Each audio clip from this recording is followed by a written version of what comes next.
Yeah, now that I'm back here in Germany and had some time to think about my China trip and what would be number one question for people who want to go to China first. You can watch all the videos that I did to get like an impression, but number one question would be, what do I need to prepare to go to China? And one interesting video that triggered this video here actually was I got a bit furious, or I got angry about a certain video of a guy who, I think he was from Australia, who flew to China. He's like a travel vlogger, at least claims to be. And he left it after 24 hours. Actually, I think he booked for, or planned it for 2 weeks, but got so fed up that he left after 24 hours. And actually, there were certain things where I would say, why did you not prepare at all for your trip to China? It's not like you just going to the country next door, but even there, you would prepare a little bit there, especially as a travel vlogger, you should be prepared.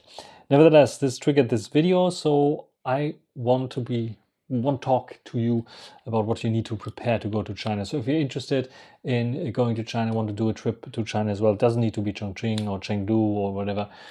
Beijing is fine as well, especially more foreigner friendly because it has lots and lots of tourists there for sure, and people can speak English there as well with you, which is like, yeah, destination. First thing, choose your destination wisely. So if you choose like some kind of countryside, then be prepared, you might be running into more trouble than something where has a lot of tourists throughout the year. Chongqing is not a small city, 32 million. Chengdu as well, not very small. But you might stand out as a foreigner there in certain districts for sure. In the main kind of core city, maybe not so much, but if you're staying somewhere outside, then for sure. And yeah, first thing is like, of course, find a hotel. And this is where like this Australian dude is like, yeah, I'm going to Shenzhen. Um, should be somewhere big, lively city, and he chose apparently a hotel that is a bit outside there, a bit more quiet, and he was like then a bit angry that he couldn't find anything there. So make sure that when you plan your trip, choose a hotel wisely, so that if you want to go to a grocery store, if you want to, if you need a pharmacy, if you want to visit certain locations there, restaurants and so on, choose a hotel that is relatively close by. Relatively close by because in China everything is bigger. So yeah, of course, you can always take some kind of taxi or other public transportation without any issues and reach your destination as well, as long as it's not too far away. But choose your hotel wisely and make sure your surroundings have everything that you need for your everyday life there in China. If you don't book, for example, with a breakfast or something like this, then make sure that there's a restaurant close by and you don't have to like drive or go a few kilometers to just go to a restaurant in the morning for breakfast. So this is, I think, first, it's a common sense, of course, but there's certain people who apparently are not doing this so much. Then the other thing is technology, of course. What do you need to bring for your trip to China? I can highly recommend, of course, a smartphone. Everyone usually takes a smartphone, has a smartphone, so it's not a big deal. And I talked to you already before I was flying there, what I prepared, but I was rushing it a little bit because it was like very, very short there. And it's not my first trip to China, so if it would be the first one, probably I would have like put more thought into this video to tell you what I did. SIM card I was talking about, so it might make sense to have a SIM card there in China, so special SIM card that is meant for China, because you don't have to those high roaming costs that you usually have, like, I don't know, 50, 60 euros, or if you come from Europe, 50, 60 euros or so on. It could be for a few minutes or a few megabytes just for downloading. So a data SIM card you can order on Amazon, for example, or some other trading platforms that allow you to buy a data SIM card. And some of them have the convenience because, you know, the Great Firewall of China is there. So they're blocking Google services and some other services as well, like some services that you might use in your country, for example, might be blocked. And if you want to circumvent it in a certain amount of way, I think for tourists it's not a big deal. And they're, I think, encouraging this as well. Get just simply a Hong Kong SIM card with global kind of possibilities there. You can get it if you, I think for 30 days, 15 gigabytes or something like this. So for 30 euros or something like this is okay.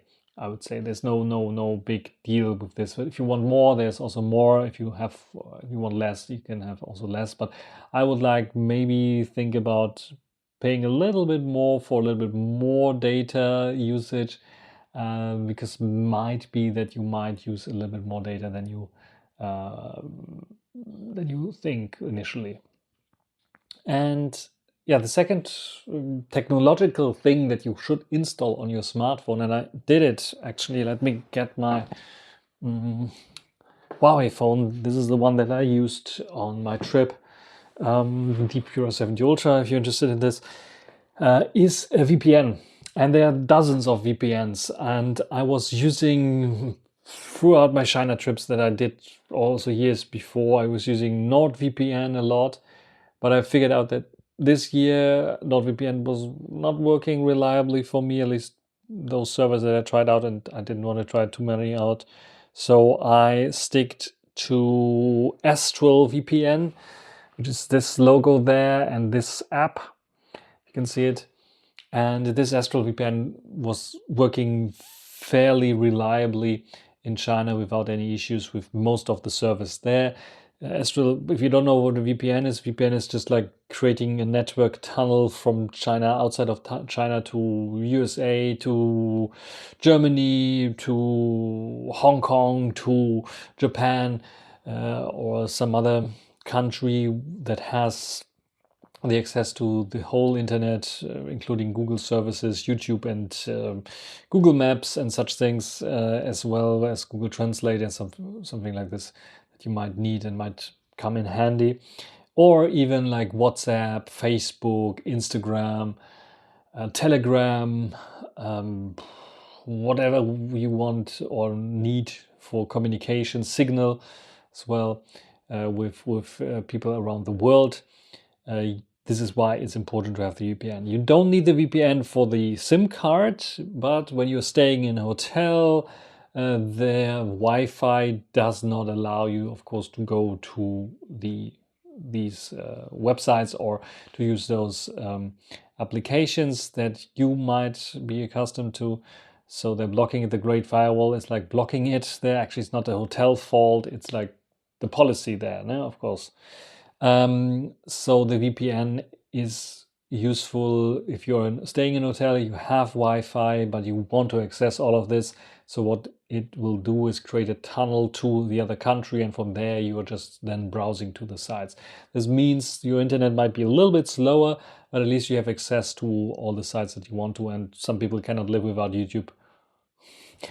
So they, for uploading, of course. So especially if you also want to do some videos and upload them to YouTube, of course, then you have to have then the VPN installed. And as you might have only limited amount of data with your data sim, it makes a lot of sense to have then also a VPN installed. Like I said, I'm recommending Astrill VPN. Maybe put the link down below, the name down below. You can download it from the store. Make sure to download it before you go, because otherwise you have to download it with your mobile SIM card. Otherwise you don't have access to Google Play Store. Apple users shouldn't have this problem, but could be that in China they're also blocking certain things there. So download it beforehand, try it out if it's working, because you can try it also in your own country with your own Wi-Fi to see if it's working. And it costs a bit of money, yeah. It could be, I think, also 30 euros or something like this that I paid for Astrill VPN for 30 days, such thing. So make sure that you have this figured out before you go to China, before stuff you cannot figure out anymore. I talked briefly about the Google Translate, which is like a translation software. The interesting thing is, like, it shouldn't be blocked, or actually I didn't try it out this time. But last time I was in China, Google Translate actually wasn't blocked. So it's the only Google service that wasn't blocked. Makes sense because like tourists coming in and don't speak the language need to have Google Translate or something similar to translate. Doesn't need to be Google all the time. Microsoft has a great translation tool as well. There's DeepL, I think, also has translation tool. And as far as I'm aware, DeepL is not blocked in China. So DeepL can be used and accessed there, and it's quite sophisticated as well. It can be used there. It's a website though, I think. I don't know of an app. Maybe there's an app for this as well. Anyway, Google Translate, Microsoft Translate, and others are also offering offline translations. So that means if you're still at home, you're not in China yet, you can just download the language packs. So download language pack for simplified Chinese, for example. It's just a few hundred megabytes, and your own language like German, English, French, or some whatever language you speak. Download it beforehand, and then you can just use Google Translate also offline, which is nice. Google Translate, Microsoft Translate, and so on. Which one is the best? They're all good. There are also some other translation tools. There's, I think, also some Baidu translation. So if you are already in China, forgot about downloading the package, you can also use the Baidu translation. Baidu is like the Google of China. People are referring to it as basically the major search engine or search company in China. So you can also use Baidu for translations as well. I think they have a translation tool there as well, and it's also working quite nicely. So make sure that you have this translation thing also done if you don't speak Mandarin Chinese.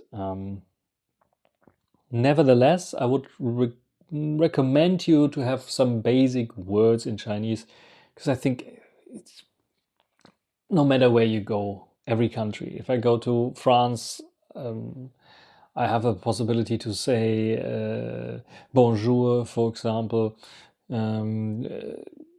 The same goes like for other countries as well. So I have a few words there of thank you, 谢谢 in Chinese, ni hao as greeting, ni hao ma, how are you, what's up, basically such things. Have them ready, learn them, rehearse them maybe a few times. It's not a big deal, just a few words that you know, and it breaks a bit the ice between also talking to someone, even if you cannot speak so much, but at least you try to talk a little bit there. That helps a lot. And this is a general kind of, not only specific for China, this is a general kind of advice for every country you visit and you don't speak the language. Learn a few words, and also might become in handy also to take a look at there's like a little TED talk that talks about Chinese writings and calligraphy and what those symbols mean. It's super, I think 10 minutes or something like this, and it makes super a lot of sense. But there's certain things that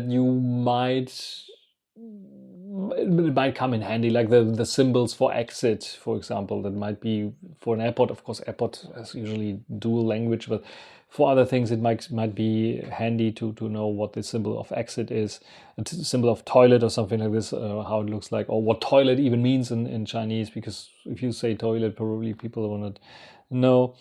Seswo, I think it is called. My pronunciation is not so good. I'm still learning. I have to learn. So have this also be done, and if you have this, then I think your trip might also be a bit better, and you get a better experience with people, and they're more willing and also try to talk in English to you, because especially let's be honest, those people that same age as me here, like 30 or something, they all learned one way or another a bit of English in school, or watched movies that were like originally in English and only dubbed over, so they have a little bit of English skills there.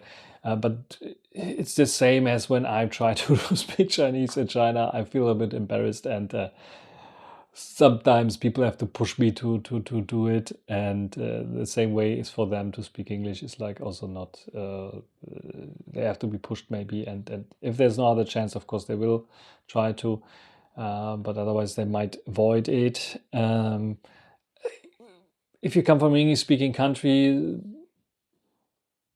this is, I think, no issue. But if you're coming or this is, let's say like this, it's different if you come from an English-speaking country. If you come from a different country that has a different language as primary language is a different language, it might be even easier to communicate with those people because English is not your primary language, mine also not. And the Chinese people also, it's not also their primary language. So yeah, you find a common ground basically. Back to specifics now that might be not like a general thing with you wherever you travel to, but more specifics to China. Taxis. Sometimes you want to take taxis, especially in bigger cities. So something like this. Of course, you can take a normal taxi and just ask for and tell them the directions. But this might be a language barrier thing that you want to avoid, and then it makes sense to use something like taxi service. So here in the West, we call it Uber, for example. In China, Uber has been bought, I think, or didn't succeed, has been bought by a company called Didi. So Didi, Didi, and you can find, I think I have this app as well here installed, if I'm not mistaken. I don't have it. There it is. Ride hailing in China. This is what's called Didi. You can see it. This is the logo as well with this orange D. And this is basically Chinese Uber. Chinese Uber is maybe not correct because Didi expanded also to New Zealand. I remember taking Didis in New Zealand as well. So this is like the Uber of China. So have it installed as well. If you let me just install it. Don't have it. I didn't have it here for some reason. Maybe I have another phone. I have too many phones. Anyway, so Didi, Chinese Uber. You just select where you want to go, and yeah, you will get like then in 5 minutes or something, someone coming pick you up. You see the license plate. You see the car. You can see maybe even the driver that is driving it is written there, and you just like get into the car. You don't have to speak to the driver. The driver knows where to go to, and that's it.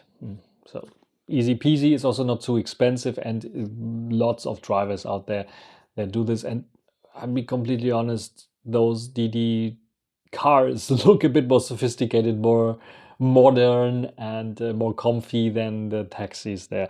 Doesn't mean that just like I didn't take a taxi this time. I think the first time I went there, I took a taxi once and I wasn't so happy about it. It was a bit of an older car, but it might have changed. We saw the modern taxis. They have now also EVs. Might be that they changed there. Anyway, but nevertheless, I think this might be still very, very interesting for you to have a Didi ride instead of like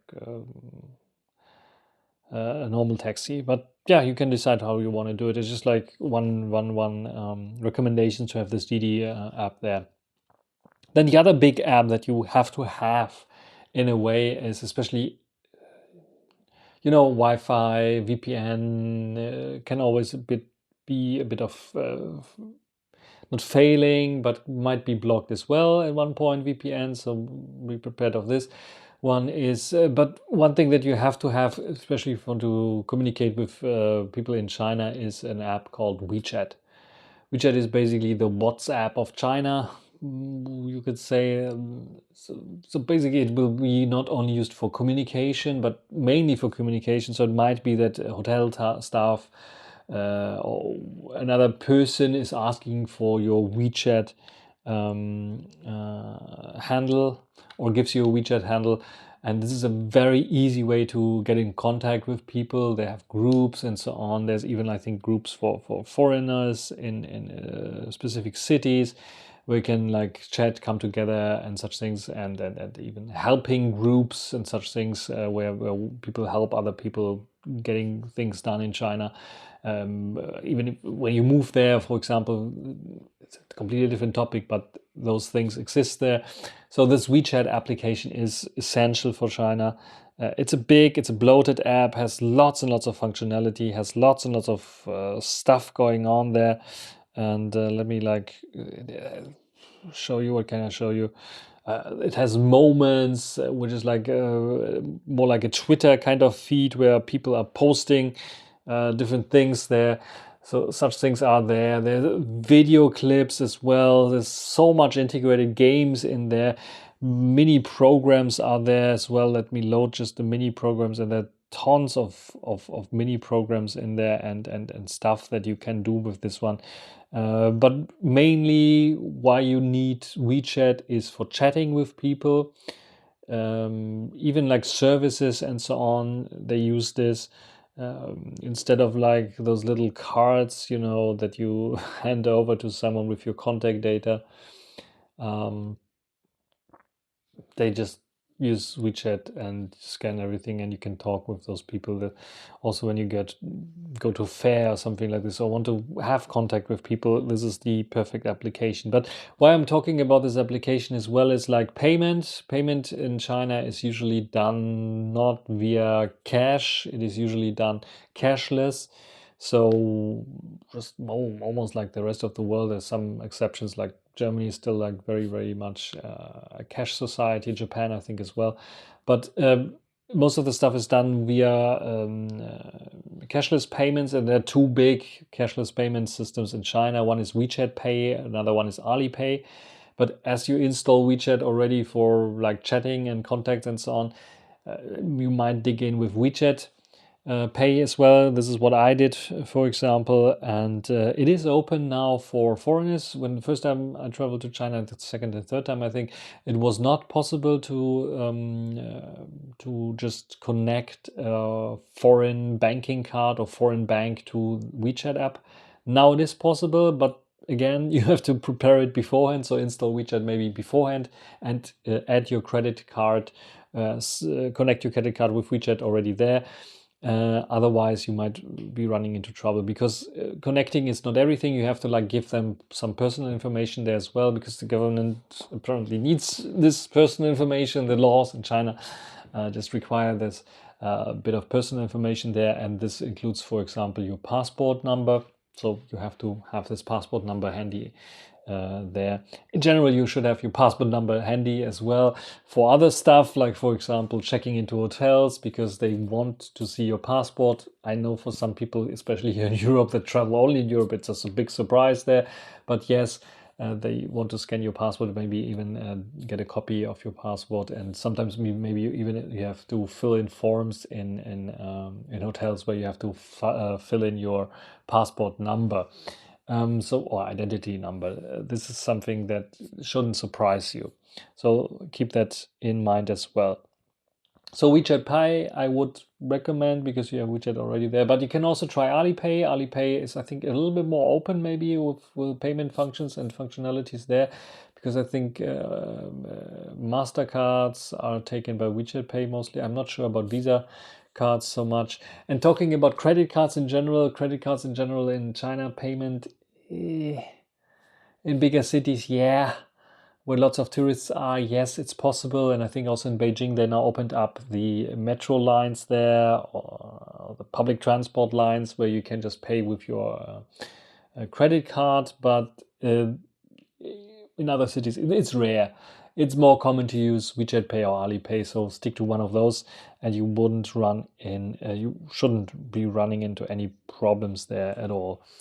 Then the next thing is map applications. Yes, with the Hong Kong SIM card, or when you connect it to Wi-Fi somewhere and using VPN, you can also use Google Maps. But Google Maps, as Google is not, it was there in China for a while, but then it vanished basically, or it's not allowed anymore. Google is not working together with the Chinese government, and this is why they're blocked. Also, this includes Google Maps. So yeah, sadly, Google Maps can work with the VPN or with the Hong Kong SIM, but it's not always the best map experience. It doesn't have the newest data there.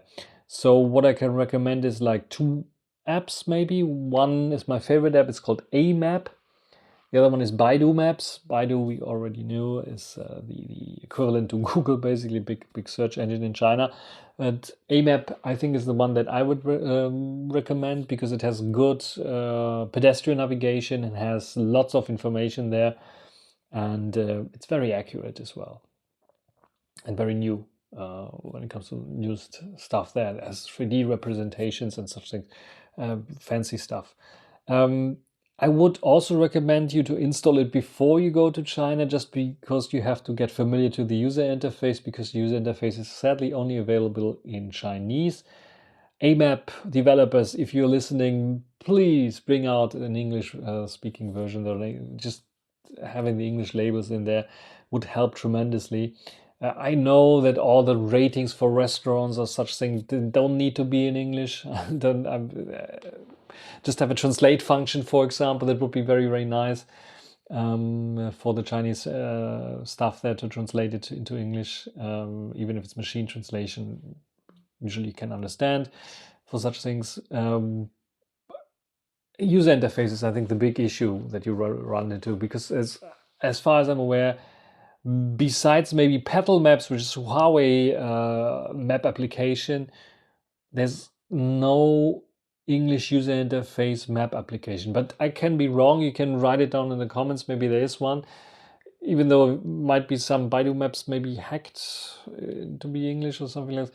I'm not so sure. But AMap is the one that I recommend. And if you're like doing pedestrian navigation, such thing, just make yourself familiar to click around, even if you're still at home, not in China, to see what kind of features it has, what it tells you, where are the kilometers, where are the minutes that you have to take to go there. Where's even the pedestrian navigation on the user interface? Maybe you can also use the phone to translate it. There's some functionalities built in this Huawei phone, for example. You can like hold 2 fingers there and it will scan the whole stuff, and you can translate the whole screen there. So make yourself familiar with AMap. It's a very good map application, and I highly recommend it, especially when you're searching for specific things. Just you have to make yourself familiar with what to click, what to tap on. So in terms of technology and what you have to prepare, I think this is all.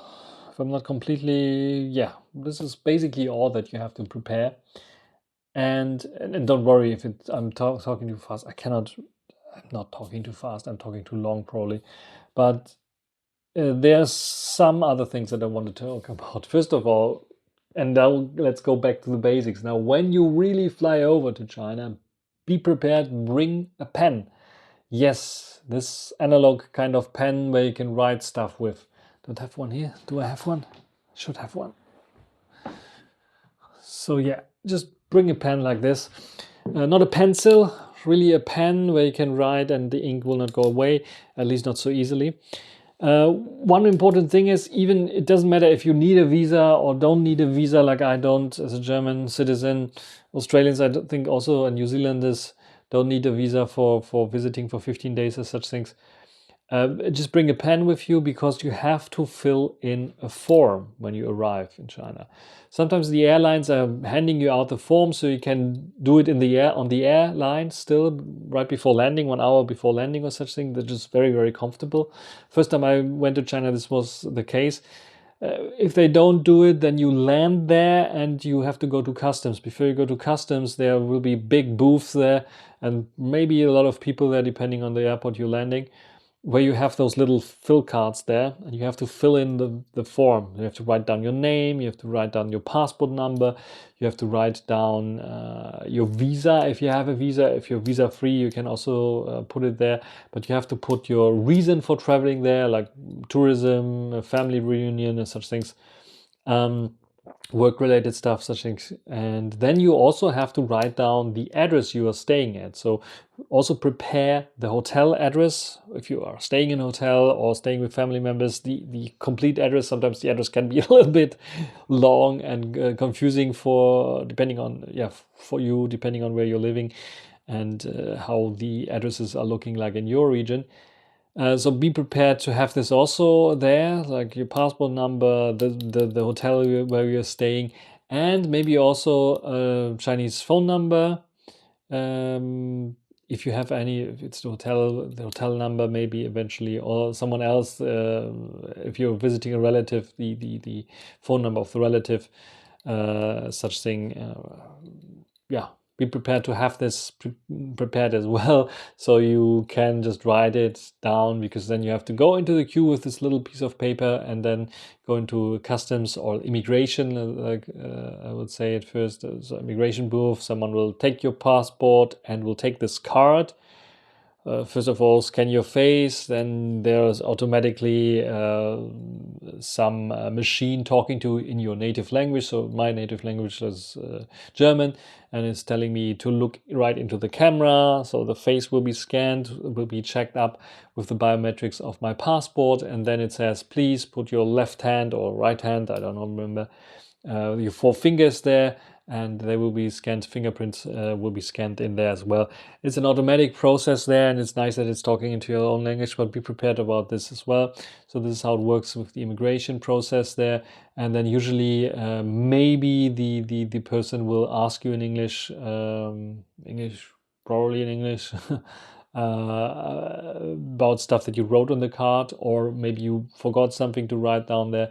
Like I think your flight number needs to be written on there as well, maybe even the outbound flight. So if you're like flying away, you can just write it down there. For Air China, what I was flying there, so you have to write CA and then the number, something like this. And this will, yeah, will be kept, and you get like, I think the other piece, there's like 2 parts of this paper. You get the other part there, has instructions as well, you can read about it, what it's all about, back, and then you are led through, hopefully, without any issues. So this is how it works. So bring a pen, can be a lifesaver, because I remember it was like last time I went to China, I was alone there. I forgot about the pen. And yeah, they have also some pens there, but where was I? I think Shanghai, maybe airport there, and there was like this huge amount of people there, because all the pens were ripped out, and there was only one pen still with the chain attached that could write, and so everyone was cramping and going there, and it was a long queue then to fill out this piece of paper there.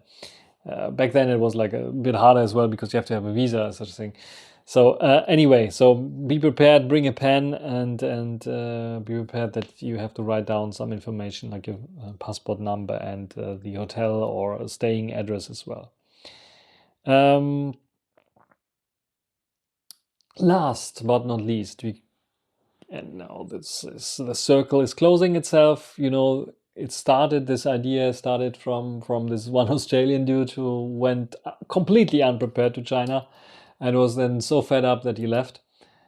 Be open, be kind, be open, and don't let your prejudice. I know it's hard to say, it's easy to say, hard to do maybe, because all people have prejudices against something, because yes, it is like when you hear China is a bit of an exotic country. It's a communistic country. It is not as open, has like the internet blocked off. So the direct communication with Chinese people is a bit rare, and English is not so commonly spoken there. It's a bit of like closed up, so you don't hear so much about this country. But the same would go for, let's say, Myanmar or Burgundy, or I don't know which other places you want to go there. You don't know much about this. The only thing that you know is like what you hear from press, and it's like your press. And of course, the press is not talking about everyday little things that happen there, or even like good things that happen, not so much. They are more like, yeah, talking about sensational stuff, and oh, look there, they are doing this and this looks very bad. And this is how it works here with the media as well. So we hear maybe a lot about the Orwellian surveillance state of China, with the social credit system and cameras everywhere that's scanning faces and so on. There is some truth to it. It's not wrong what those medias are reporting when you look at the core, but they making a story out of it. This is what you have to keep in mind. But it's everywhere like this. Like, There was an incident a few years ago where a girl has been chased by a dog, jumped over a fence, and broke her leg, or not broke her leg, but her leg was like a bit bleeding.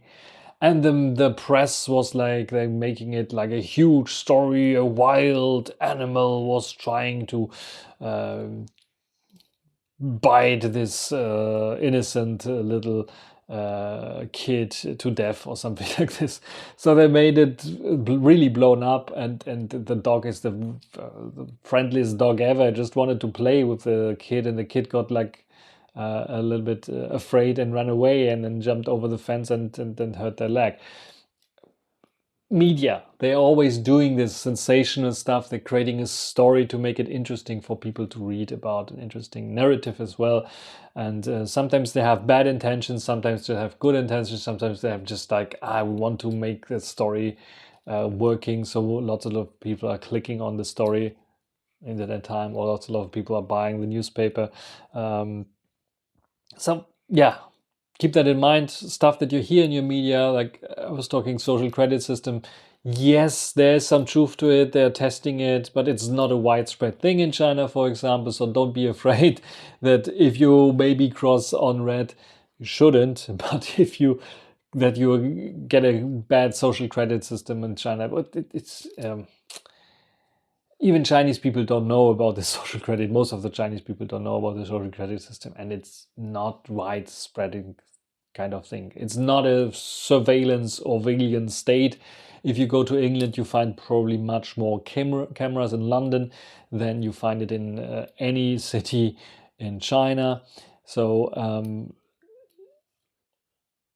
let go of your prejudice, be open-minded to a new culture, to an open culture, especially China, because especially when you come from Europe, maybe from the United States, and cannot tell or speak for Americans here, but when you come from Europe, you might feel a little bit like an alien in China, like you landed on a different planet, different language, different signs, different culture, different technology, different people.